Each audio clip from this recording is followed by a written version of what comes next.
தமிழக பாஜ செயலாளர் அஸ்வத்தாமனின் அறிக்கை. பயங்கரவாத வழக்குகளில் நீண்ட நாள் சிறையில் இருக்கும் குற்றவாளிகளை விடுவிக்க வேண்டும் என்கிறார் சமூக நலத்துறை அமைச்சர் வன்னியரசு. அவர்களை இஸ்லாமிய சிறை கைதிகள் என்று அவர் அடையாளப்படுத்துகிறார். இதன் பின்னணியில் முஸ்லிம்கள் என்றாலே பயங்கரவாதிகள் என்ற கருத்துருவாக்கம் ஒளிந்துள்ளது. இஸ்லாமிய அடிப்படை கருத்துப்படி இறைவனான அல்லாவை தவிர வேறு யாரும் வணக்கத்திற்கு உரியவர்கள் இல்லை.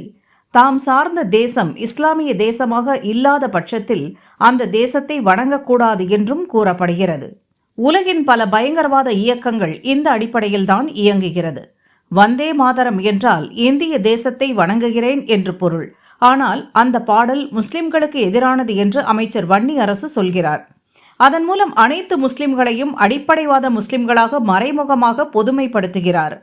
இந்த மண்ணில் எத்தனையோ முஸ்லிம் சகோதரர்கள் தேசத்தின் மீது மாறாத அன்போடு நாட்டின் வளர்ச்சிக்கு பணியாற்றியுள்ளனர்.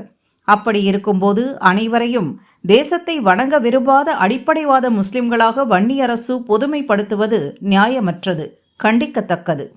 அமைச்சர் வன்னியரசு சார்ந்த விடுதலை சிறுத்தைகள் கட்சி இஸ்லாமிய அடிப்படைவாதிகளை ஆதரிப்பதை கொள்கையாகவே வைத்துள்ளது.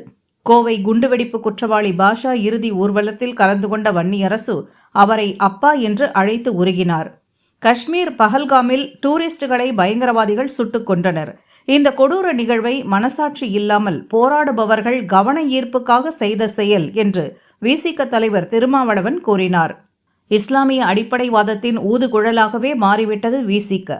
பயங்கரவாத வழக்கில் சிறையில் இருப்பவர்களை இஸ்லாமிய சிறைவாசிகள் என்று அழைப்பதை அமைச்சர் வன்னியரசு நிறுத்திக் கொள்ள வேண்டும் என்று அஸ்வத்தாமன் கூறியுள்ளார்.